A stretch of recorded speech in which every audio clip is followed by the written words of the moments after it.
Shalom and welcome back to Hebrew Foundations. Today, we take a look into the story of Hadassah, known to many as Esther, a woman whose courage and obedience changed the fate of her people. Before we begin, don't forget to like, comment, share, and subscribe to help us spread this important message. A heartfelt thank you to those who continue to support this ministry. May Yahuah bless you abundantly.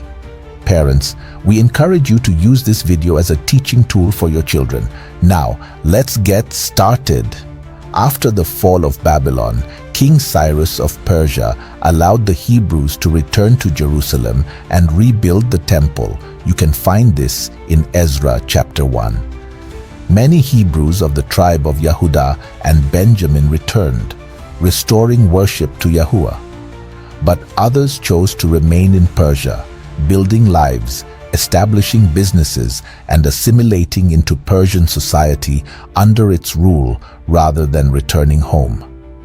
It is during the reign of King Ahasuerus, Xerxes I, that this story unfolds.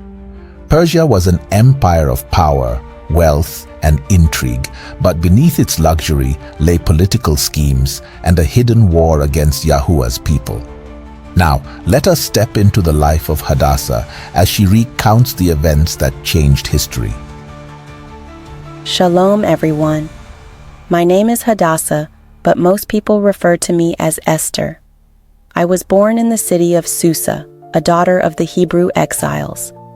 My parents did not live long enough to see me grow up, but Yahuah, in his mercy, placed me under the care of my cousin Mordecai. He raised me as his daughter, teaching me the ways of our fathers and how to keep faith in the Most High, even in a land where our people were scattered. At the time, King Ahasuerus ruled over Persia, a vast empire stretching from India to Ethiopia. One day, he held a great feast, lasting 180 days, to display his wealth and power. But in the midst of this celebration, Queen Vashti refused to appear before the king. Her disobedience led to her banishment, fearing that her actions would negatively influence the women of Persia, and so the search for a new queen began. Beautiful young women from across the empire were gathered and brought into the king's palace, including me. I was also taken. For a year we were prepared, bathed in oils, adorned with fragrances, trained in the customs of the royal court. And when my turn came, I was presented before the king. Ahasuerus favored me above all others and placed the royal crown upon my head. I, Hadassah, became Esther, queen of Persia. Not long after I became queen, Mordecai, who often sat at the king's gate, overheard two of the king's officers, Bigthana and Teresh, plotting to assassinate King Ahasuerus. Without hesitation, Mordecai sent word to me, and I reported the matter to the king in Mordecai's name. The matter was investigated, the men were found guilty, and they were executed. This event was recorded in the royal chronicles, but at that time, nothing was done to honor Mordecai. Little did we know, this act of loyalty would later be a crucial turning point in our story. Not long after, a man named Haman, an Agagite, rose to power. He was a descendant of King Agag, the king of the Amalekites during King Saul's reign, which is recorded in 1 Samuel 15:8. Haman was the king's most trusted advisor, and all were commanded to bow before him. But Mordecai refused, for we bow to no one but Yahuah. Haman's hatred burned hot. He discovered that Mordecai was a Hebrew and devised a plot not just to punish him, but to destroy all my people. He tricked the king into signing a decree. On a set day, all Hebrews in the empire were to be killed, their possessions plundered. After the decree for the destruction of my people was issued, I received word that Mordecai had torn his clothes, put on sackcloth and ashes, and was crying bitterly in the streets. My heart was heavy with worry, so I sent one of my servants, Hadassah, to learn what troubled him. He returned with a copy of the decree and a message from Mordecai. He urged me to go before the king and plead for my people. Fear gripped me. I knew the law. No one could approach the king unless summoned, upon pain of death, unless he extended his golden scepter. I had not been called to see the king in 30 days. I sent word back to Mordecai, explaining my fear. But then his second message arrived, saying, "Do not think that because you are in the king's palace, you will escape any more than all the Hebrews. For if you remain silent at this time, relief and deliverance will arise for the Hebrews from another place, but you and your father's house will perish. And who knows whether you have come to the kingdom for such a time as this?" His words pierced my heart. Could it be that I had been placed here for this very moment? I knew what I had to do. I sent my response saying, "Go, gather all the Hebrews in Shushan and fast for me. Do not eat or drink for 3 days, night or day. My maids and I will do the same. Then I will go to the king, even though it is against the law.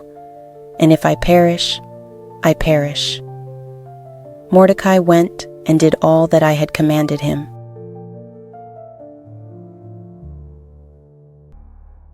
After the completion of the fast, I put on my royal robes and entered the king's court. My heart pounded as he looked upon me. Then, to my relief, he extended his golden scepter. "What is your request, Queen Esther?" "It shall be given to you up to half the kingdom." I did not reveal my plea right away. Instead, I invited the king and Haman to a banquet. That night, as they dined, the king asked again for my request, but I asked them to return for another banquet the next night, where I would make my true request known. That same night, Haman rejoiced at his favor with the king and queen, but his joy turned to bitterness when he saw Mordecai still refusing to bow to him. His wife and friends advised him to build gallows and seek permission to execute Mordecai the next day, but the Most High had another plan. That very night, the king could not sleep and commanded the records of the kingdom to be read to him. There, he was reminded of how Mordecai had saved his life from an assassination plot. When Haman arrived early in the morning to request Mordecai's execution, the king instead asked him, what should be done for the man whom the king delights to honor? Thinking the honor was for himself, Haman suggested dressing the man in royal robes, placing him on the king's own horse, and parading him through the city. To his horror, the king commanded him to do this for Mordecai. Haman had no choice but to lead his enemy through the streets of Shushan, declaring his honor. That evening at my second banquet, the king again asked for my request. With my heart steady, I spoke.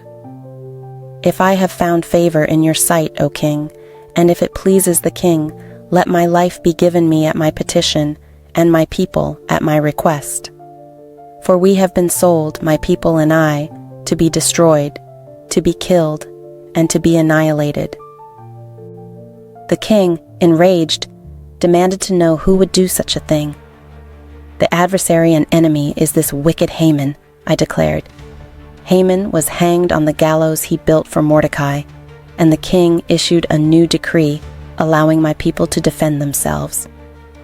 The day meant for our destruction became a day of victory and deliverance. Thank you, Hadassah, for sharing your story. It truly stands as a witness to Yahuah's mercy. In closing, while Purim is closely associated with the story of Esther, it is not listed among the biblical set-apart days found in Leviticus 23. Interestingly, the book of Esther is not referenced by any other book in Scripture except in the Apocrypha, where 2 Maccabees 15:36 refers to Purim as Mordecai's Day. As we reflect on this account, may we also meditate on the great mercy of Yahuah. Thank you for joining us today. If you found this teaching insightful, don't forget to like, share, and subscribe. Until next time, Shalom.